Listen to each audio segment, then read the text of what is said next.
പുറപ്പാട് പുസ്തകം അധ്യായം 17. പാറയിൽ നിന്ന് ജലം. ഇസ്രായേൽ സമൂഹം മുഴുവൻ സീൻ മരുഭൂമിയിൽ നിന്നും പുറപ്പെട്ട് കർത്താവിൻ്റെ നിർദ്ദേശമനുസരിച്ച് പടിപടിയായി യാത്ര ചെയ്ത് റഫീദീമിൽ എത്തി പാളയമടിച്ചു. അവിടെ അവർക്ക് കുടിക്കാൻ വെള്ളമുണ്ടായിരുന്നില്ല. ജനം മോശയെ കുറ്റപ്പെടുത്തിക്കൊണ്ട്, ഞങ്ങൾക്ക് കുടിക്കാൻ വെള്ളം തരിക എന്ന് പറഞ്ഞു. മോശ അവരോട് പറഞ്ഞു, നിങ്ങൾ എന്തിന് എന്നെ കുറ്റപ്പെടുത്തുന്നു? എന്തിന് കർത്താവിനെ പരീക്ഷിക്കുന്നു?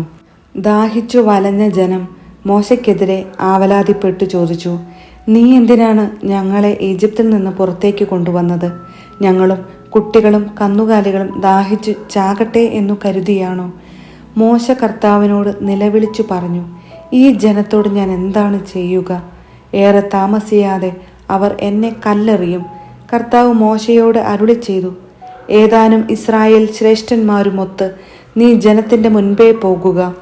നദിയുടെ മേൽ അടിക്കാൻ ഉപയോഗിച്ച വടിയും കയ്യിലെടുത്തുകൊള്ളുക.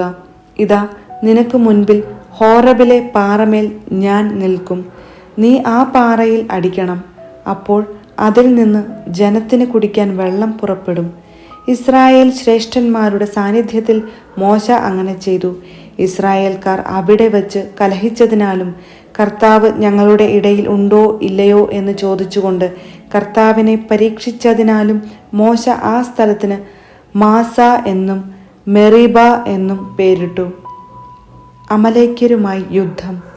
അമലേക്യർ റഫീദീമിൽ വന്ന് ഇസ്രായേൽക്കാരെ ആക്രമിച്ചു. അപ്പോൾ മോശ ജോഷുവയോട് പറഞ്ഞു, ആളുകളെ തിരഞ്ഞെടുത്ത് അമലേക്യരുമായി യുദ്ധത്തിന് പുറപ്പെടുക. ഞാൻ നാളെ ദൈവത്തിൻ്റെ വടി കയ്യിലെടുത്ത് മലമുകളിൽ നിൽക്കും. മോശ പറഞ്ഞതനുസരിച്ച് ജോഷുവ അമലേക്യരുമായി യുദ്ധം ചെയ്തു. മോശ, അഹറോൻ, ഹൂർ എന്നിവർ മലമുകളിൽ കയറി നിന്നു. മോശ കരങ്ങൾ ഉയർത്തിപ്പിടിച്ചിരുന്നപ്പോഴെല്ലാം ഇസ്രായേൽ വിജയിച്ചു കൊണ്ടിരുന്നു. കരങ്ങൾ താഴ്ത്തിയപ്പോൾ അമലേക്യർക്കായിരുന്നു വിജയം. മോശയുടെ കൈകൾ കുഴഞ്ഞു. അപ്പോൾ അവർ ഒരു കല്ല് നീക്കിയിട്ട് കൊടുത്തു. മോശ അതിന്മേൽ ഇരുന്നു.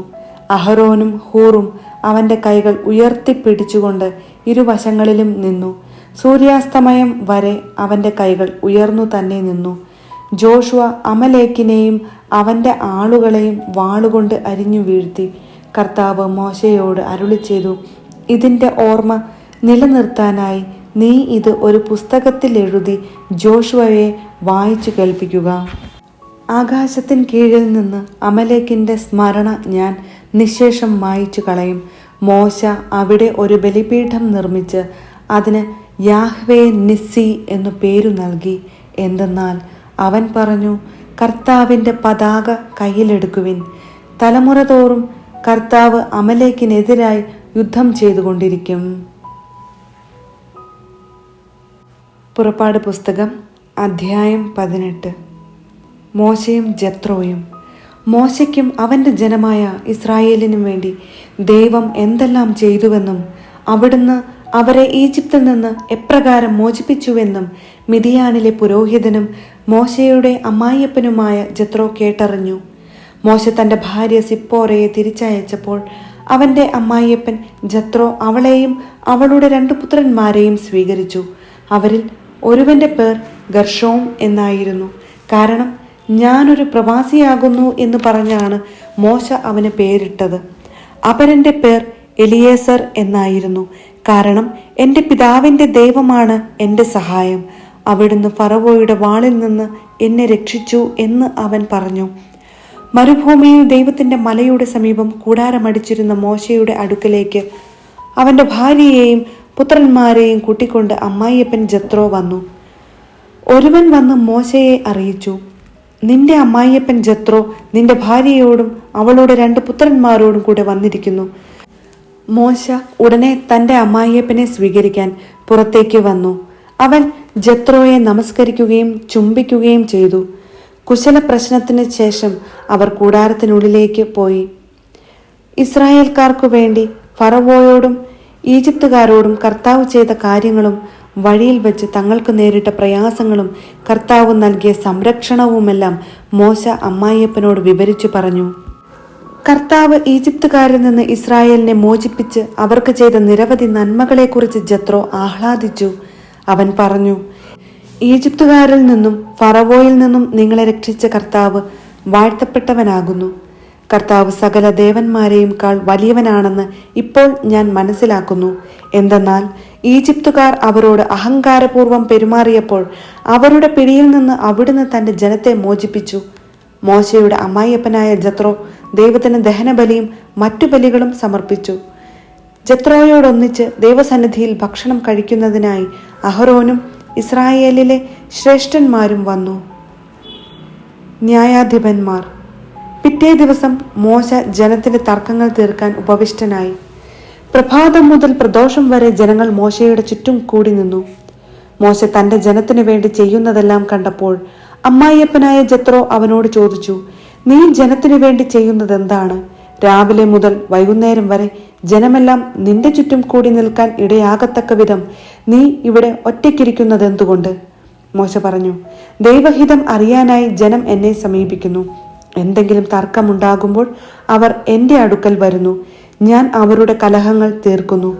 ദൈവത്തിന്റെ ചട്ടങ്ങളും നിയമങ്ങളും അവരെ പഠിപ്പിക്കുകയും ചെയ്യുന്നു. അപ്പോൾ അവൻ പറഞ്ഞു, നീ ചെയ്യുന്നത് ശരിയല്ല. നീയും നിന്റെ കൂടെയുള്ള ജനങ്ങളും ക്ഷീണിച്ച് വിവശരാകും. ഇത് ഭാരമേറിയ ജോലിയാണ്.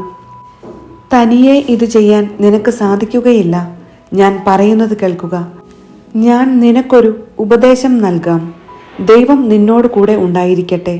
നീ ദൈവത്തിന്റെ മുൻപിൽ ജനങ്ങളുടെ പ്രതിനിധിയായിരിക്കണം. അവരുടെ തർക്കങ്ങൾ അവിടുത്തെ അറിയിക്കണം. അവരെ ചട്ടങ്ങളും നിയമങ്ങളും പഠിപ്പിക്കണം. അവർ ചരിക്കേണ്ട മാർഗവും അനുഷ്ഠിക്കേണ്ട കർത്തവ്യങ്ങളും അവർക്ക് നിർദ്ദേശിച്ചു കൊടുക്കണം.